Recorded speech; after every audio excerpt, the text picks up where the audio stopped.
Welcome to Tammy's Maths. Today it is miscellaneous.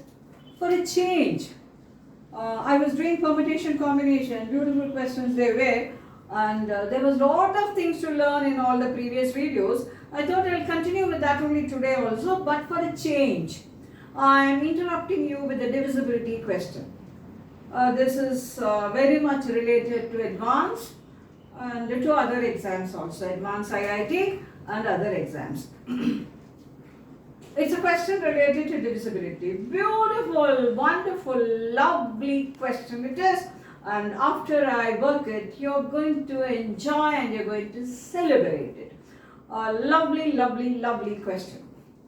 Divisibility is usually done by binomial. I said usually. That means there are other ways also to do it. It's usually done by binomial theorem, or by remainder theorem. If you can apply remainder theorem, then it becomes easy. Of course, even by now anything is easy only, but I'm saying the workload will be less if you can apply remainder theorem. What is remainder theorem? We never come to writing advanced without crossing 8th standard, don't you?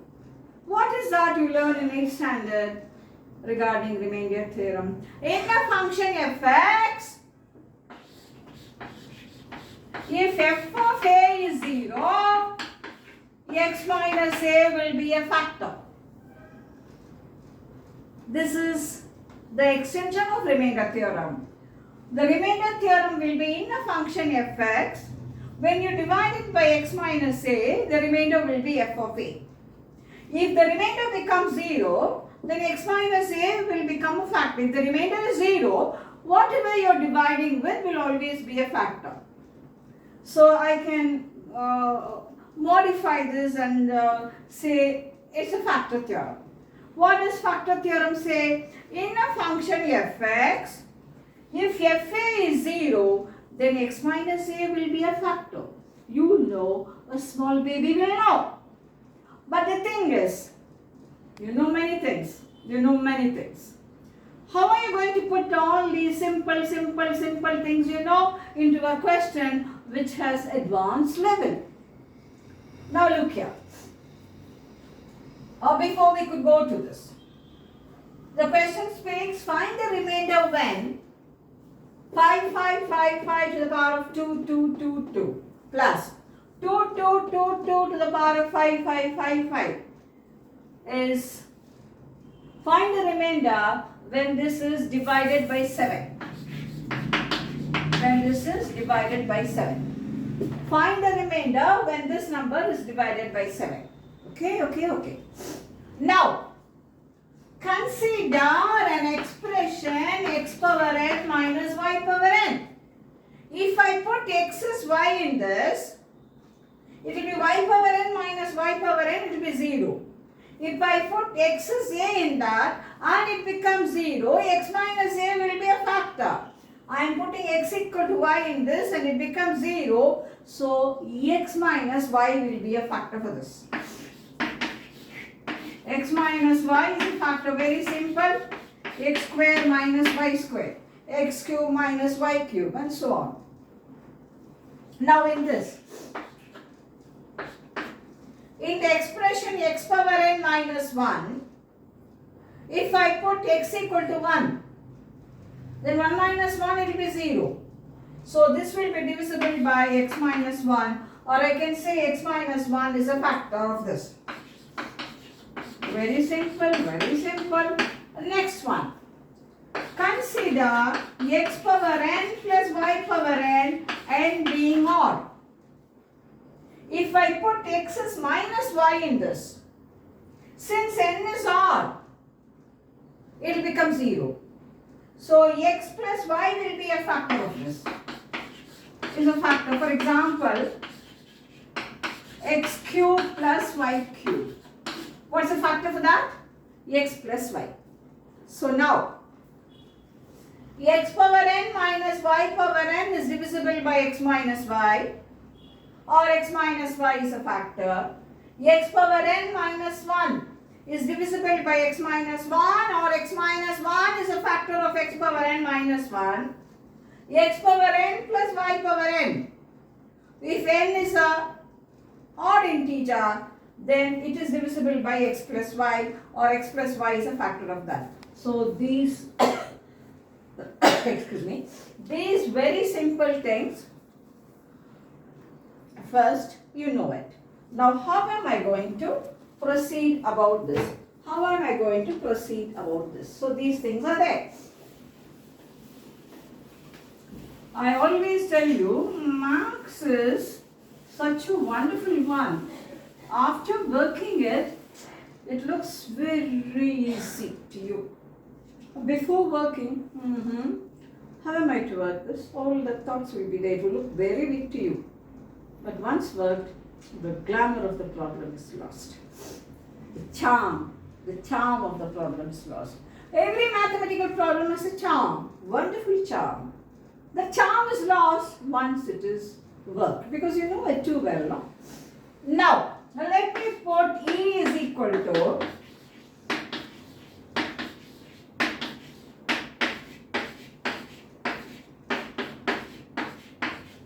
let me put this.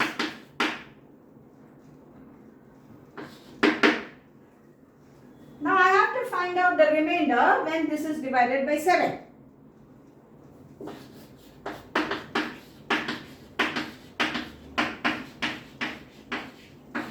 Subtract.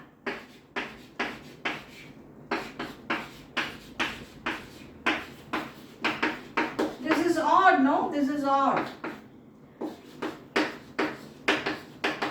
Add 4 power 555.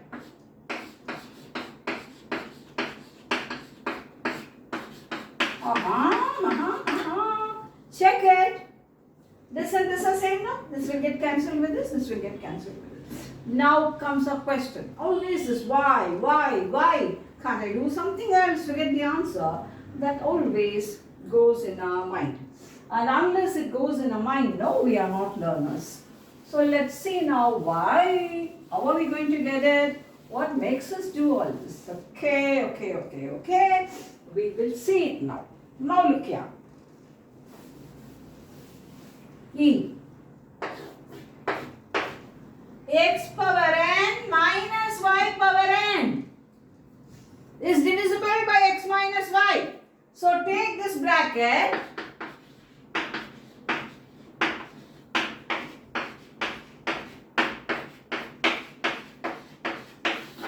This is divisible by this minus this. X minus y. So this bracket is divisible by this. This bracket is divisible by this. Now going for the next. X power n plus y power n is divisible by x plus y when n is odd. That's only when n is odd.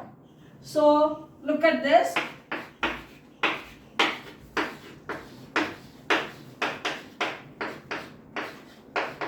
So this is divisible by x plus y. So this will be divisible by this number. Next. This is divisible by that. Next.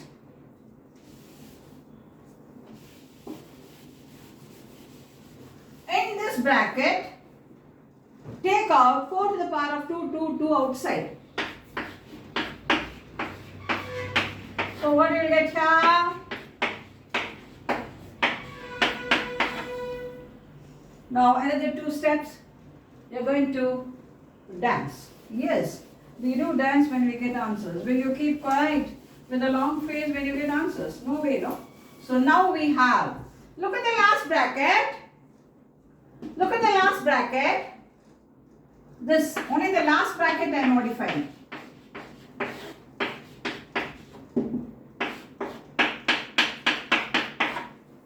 So this is divisible by x power n minus 1. X power n minus 1. This is divisible by x minus 1. X minus 1, 4 cube minus 1, 64 minus 1. This is divisible by 63. This bracket is divisible by 5551. 5551 is divisible by 7. So this is divisible by 7. This first bracket is divisible by 7. This is divisible by the second bracket. You can take it as a second bracket. Is divisible by 2, 2, 2, 6. That means this is divisible by 7 again. 2, 2, 2, 6 is divisible by 7. So second bracket is also divisible by 7. Now look at the third bracket. This is the third bracket I have. This is divisible by 63. 63 is divisible by 7. So the third bracket is also divisible by 7. Hooray! What you conclude? Every bracket there is divisible by 7. So what is the remainder when you divide it by 7? Come on, come on, come on. What's the remainder when you divide it by 7? 0. Divisible by 7, divisible by 7, divisible by 7, divisible by 7. That's all, problem is over. So the remainder will be 0. The remainder is 0. Such a lovely, lovely, lovely question which looks like a jackfruit. So hectic it looks when you say it. But when you cut the jackfruit, everything is sweet. So after working here, I always tell you in most of the question I work, after a maths problem is worked, the charm is lost. This only, yeah. So now I know when I divide it by 7, the remainder will be 0. Divisibility is a wonderful topic, and there are so many questions with that, which is asked in every competitive exam you go. Divisibility is done by two approaches. One is binomial, another is a remainder theorem. Of course, other methods also could be followed. I applied a remainder theorem here and I got the remainder as 0. So more questions like this we will see in the next video. Till then, enjoy the problem, practice the problem, learn it. We'll meet in the next video with wonderful questions. Till then, have a very good learning.